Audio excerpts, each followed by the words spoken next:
मैं इस समय सिरोट इलाके में हूं जो कि गाजा पट्टी के बिल्कुल करीब है।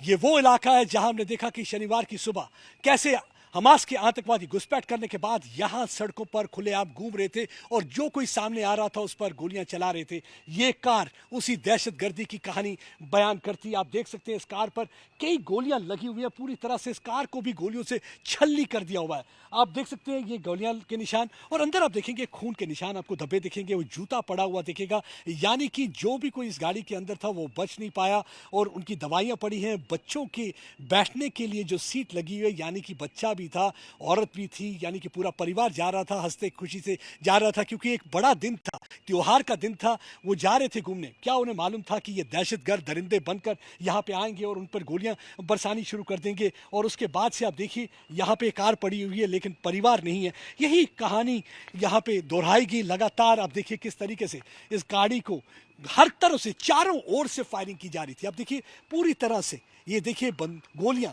चीरती हुई गाड़ी को अंदर निकल गई हैं। जो वहां बैठा था वो बच नहीं पाया। यही वजह है कि खून के धब्बे आपको दिख रहे हैं। देखिए कांच पूरी तरह से टूट चुका है। यहाँ पे भी आपको गोलियों के निशान लगेंगे, नजर आएंगे। जिस तरफ आप घुमाएंगे गोलियों के निशान। देखिए गाड़ी को पहले रोकने के लिए उन्होंने टायर पे फायरिंग की है। जैसे ही गाड़ी रुक जाती है उसके बाद अंधाधुंध फायरिंग चारों तरफ से करते हैं। और परिवार के सदस्य, उन्होंने क्या बिगाड़ा था उनका जिनको मार गिराया जाता है।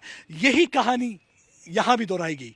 ये गाड़ी भी उस समय इस इलाके से गुजर रही थी। देखिए इस गाड़ी के ऊपर भी उन्होंने किस तरीके से फायरिंग की और लगातार फायरिंग करते रहे और गोलियों के निशान आपको इस गाड़ी पर भी नजर आएंगे। और यहां पे भी इस गाड़ी के अंदर जो था वो बच नहीं पाया। और देखिए ये हालत है, किस तरीके से इन्होंने इंसानी हकूक का उल्लंघन किया है, किस तरीके से इन्होंने निहत्थे लोगों को मारा है, किस तरीके से इन्होंने उसके बाद कई लोगों को यहाँ से अगवा करके उन्हें अपने गाजा के इलाके में ले गए। आप देखिए पुलिस स्टेशन पे जब हमला करते हैं, पुलिस स्टेशन पे हमला करने के बाद उसके इर्द गिर्द बारूदी जो सुरंग है वो बिछा देते हैं। और उसके बाद आप देखिए जो बारूद बिछाने के बाद जब कल इसको मलबा उठाने के लिए आ रहे थे तो वहाँ धमाके होते हैं। उसके बाद उनको बॉम्ब डिस्पोजल स्क्वाड को लाया गया। ये इसलिए लगाया गया था बारूद ताकि और कैजुअल्टी की जाए। जैसे ही वहाँ पे पूछताछ के लिए, इन्वेस्टिगेशन के लिए या बाकी आला अधिकारी वहाँ पे आएंगे, उनकी कैजुअल्टी हो।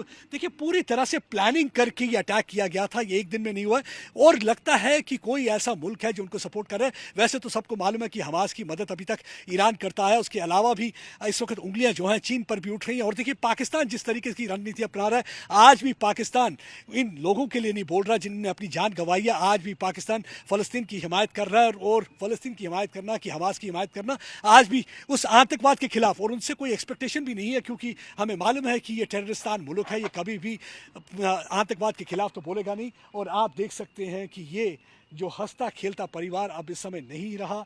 ये गाड़ी की हालत आप देख सकते हैं किस तरीके से, कोई मालूम नहीं, इस परिवार के बारे में कुछ पता नहीं है, अंदर खून लगा हुआ है। यही कहानी मतलब यहाँ पे जिस घर में जाएंगे आपको नज़र आएगी। लेकिन उसके बावजूद जो जज्बा जुनून यहाँ के लोगों में है वो सराहनीय है। उसको सल्यूट करने का मन करता है किस तरीके से वो आतंकवाद के खिलाफ लड़ने के लिए पूरी तरह से तैयार है। मेरे ख्याल से हमारे नेताओं को उनसे सबक लेना चाहिए क्योंकि हमारे नेताओं, हमने देखा कि किस तरीके से उड़ी के बाद जब पहली सर्जिकल स्ट्राइक हुई तो उन्होंने कई सवालिया निशान उठाए थे। उसके बाद जब पुलवामा बॉम्बिंग के बाद दूसरी सर्जिकल स्ट्राइक होती है तो उस वक्त भी उन्होंने कहा था ये सर्जिकल स्ट्राइक है और सवाल पूछे थे। आज जो सवाल पूछने वाली ब्रिगेड से ये पूछा जाता है, क्या ये कोई सवाल पूछ रहा है? बेंजामिन नेतन्याहू से ये सवाल नहीं पूछ रहे, ये सिर्फ कह रहे हैं कि हमारे इख्तिलाफात हो सकते हैं लेकिन आज के दिन हमें एक साथ होकर लड़ना है और हमारा दुश्मन, हमारा लक्ष्य एक है और वो हमास है। उसकी लड़ाई के लिए शाना बशाना वो अपनी फौज के साथ खड़ा है। सचिन रावत के साथ प्रदीप दत्ता, टाइम्स ऑफ नव भारत के लिए सिरोट गाजा पट्टी के पास से।